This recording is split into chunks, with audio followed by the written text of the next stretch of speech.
If I told you that LEGO has a lot of rules, would you believe me? Not a courtroom, not a Catholic mass, but LEGO, a toy brand that makes toys for toy people to play toys with. Don't play, says LEGO, play well. Play like this. Play well. Bricks go together this way, and these are the kind of bricks that are allowed. They don't actually care, but they do use a set of sacred rules to decide what's allowed in official sets. And on the flip side, there's the ever-controversial competitor, Lumibricks.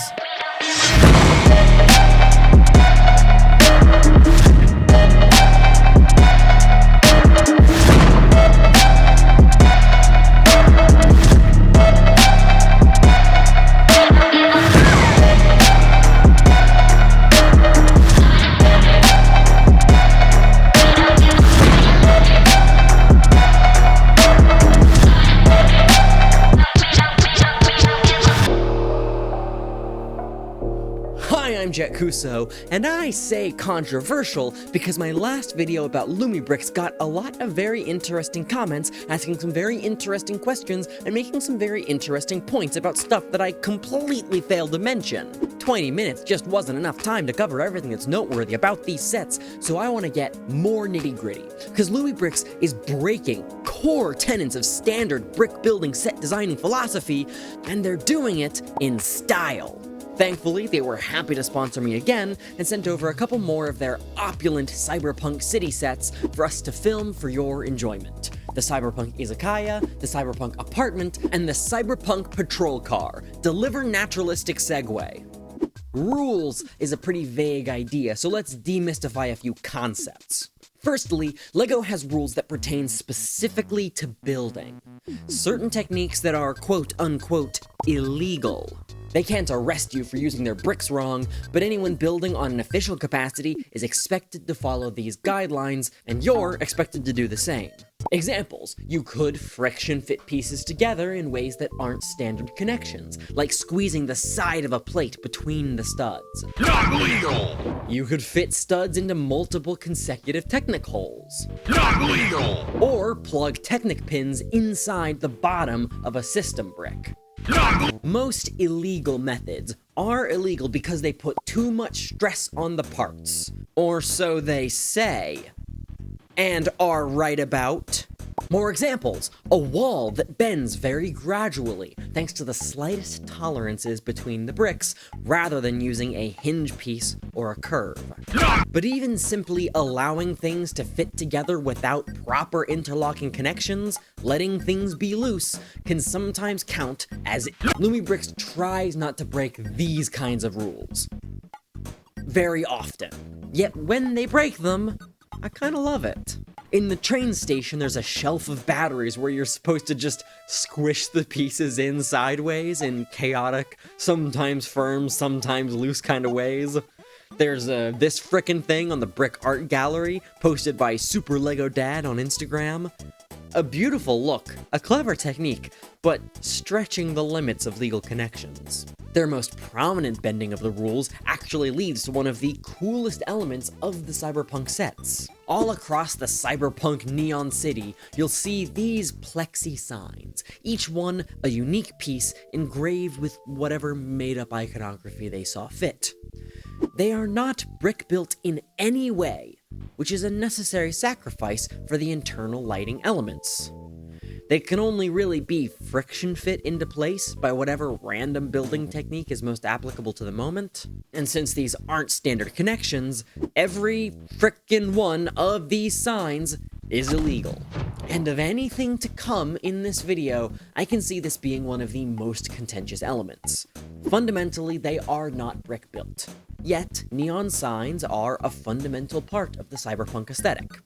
Once assembled, you don't really notice how oddball they are in a world full of bricks. It's a big rule break, it's just a touch clunky to put together, but it's so tasteful in execution and integrated so well into the setting that I really can't complain. I might do the opposite of complaining, whatever that is. No one's really tried it before. Building techniques aside, there are yet more rules that the LEGO Group follows internally when they're designing new pieces. Though less hard and fast, these are lines that LEGO will not cross. They won't make a double-sided stud that you can use to stick two bricks together. They very rarely make bricks with studs on opposite sides at all, even though they'd be so wildly useful. They don't do anything with wiring or circuitry unless it's totally contained inside of a brick, and everything they make is supposed to be able to properly connect to at least one other Lego piece. Only a few exceptions to this latter rule exist, like the Lego soccer ball, I think. Zammer spheres are a gray area, because they do kind of go in there. Is that a connection? Are they full of antidermis? I don't know. They'd have you believe that these rules maintain a sacred boundary that keeps out the chaos, and perhaps there's something to be said for that. Old Mega Bloks didn't give a rat's rat about one-time use specialized pieces, and many of those sets don't look like part of a building system at all. So they keep specialized parts to a minimum. An easy rule to follow. If an old piece can be reused in a creative way, do that. For the most part, the same goes for Lumibricks. A lot of people, and I mean a lot of people, a hilarious number of people, asked if Lumibricks are compatible with standard Lego bricks. Yes, most of their pieces are functionally the same as their Lego branded counterparts, all the way down to the materials and the high quality standard. They're produced by a company called GoBricks, a highly regarded third-party brick supplier, and a big reason why the sets are so much better priced per brick than Lego.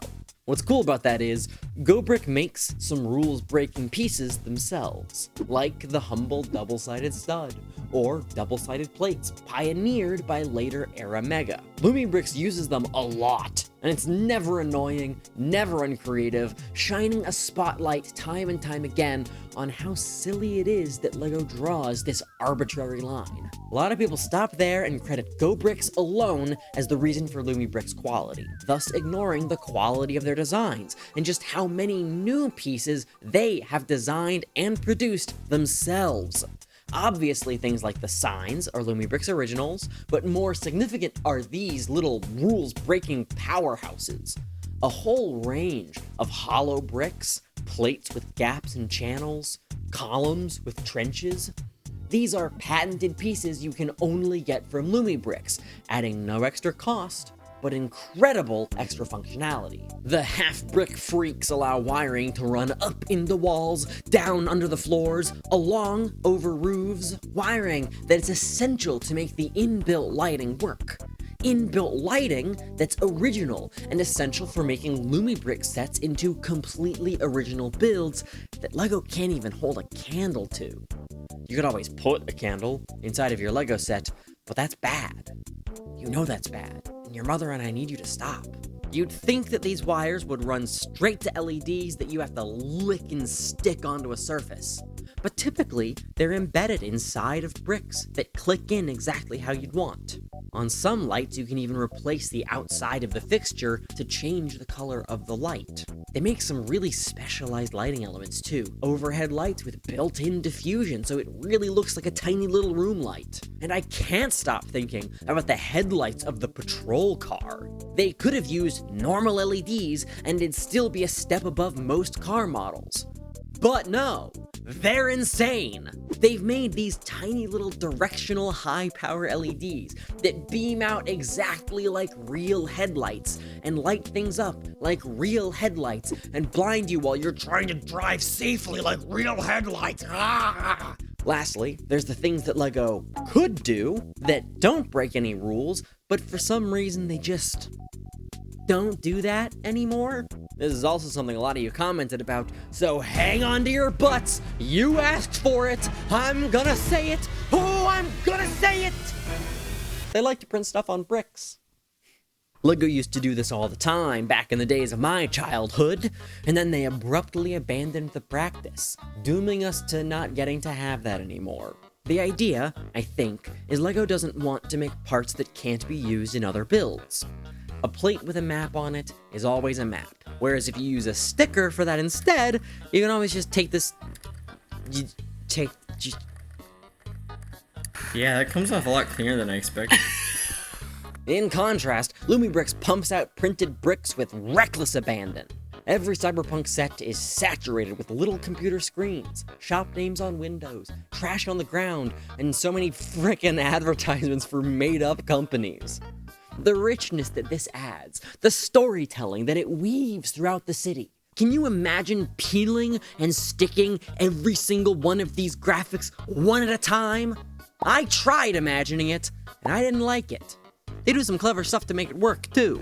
This sign is 2 different pieces, but they've clicked them onto a 3rd plate, then printed over top to ensure the graphic is in perfect alignment. If you think for 1 second I have the dexterity to apply stickers with that level of precision, oh, thank you. The official, or at least commonplace stance, seems to be that printing on this many bricks would make a set way too expensive. They say it's a cost issue, and gosh, I don't know if I could go on if LEGO sets got too expensive. I question this defense, cause they used to do printed bricks all the time, and Lumibricks!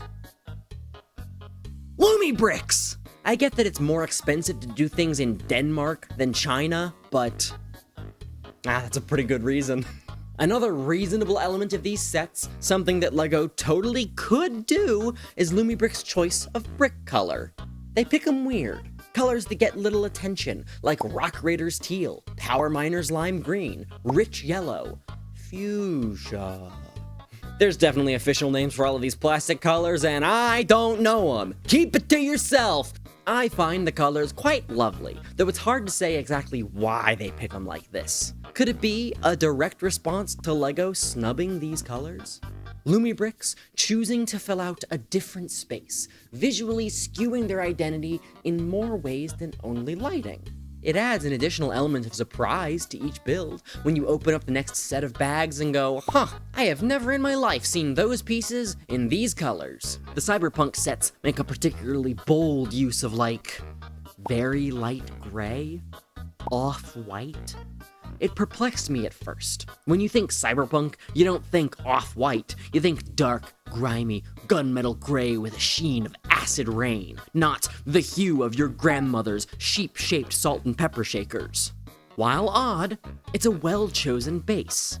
Light gray, rather than standing out as its own color, takes on the hue of anything that is shining upon it. The gray disappears as lights turn the city itself to bold magentas, neon blues, convenience store fluorescent greens, purple.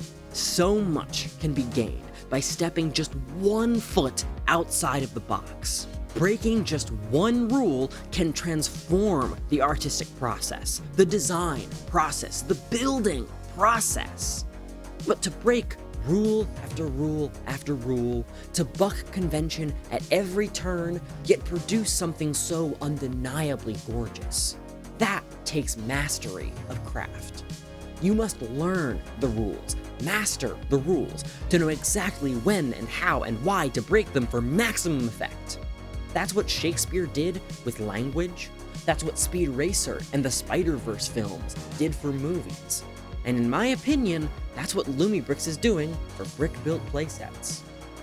And if you want to break some rules yourself, there are links below to Lumibricks' website or to Amazon.com where you can find their official store. They have a crazy number of cool sets. Remember to like, subscribe, and at the very least, please click another video of mine after this one, because that'll really help the channel in the algorithm. Thanks for watching, this is JetKuso, and I'll see you next time. I love my patrons on patreon.com/JetKuso. They help me so much, especially my diamond patrons LUCID, LANA, CHOOKA, Bear, and RAZU Ryans. Less so, but still very much so, my Titan patrons, Sierra 107, Gusano, Banana Jones, Chell, Douglas, Fern, and HeartlineDai. My hyper patrons, Trouble, Mudorios, Orio, Forrest DC, Kevin Haji, Sam Caesar, James 17, Hateincarnate. They're all so cool, and I even got some brand new base patrons. Lim, Jonathan Corona. They all just joined. They're awesome, and you should be awesome too. Thanks, everyone.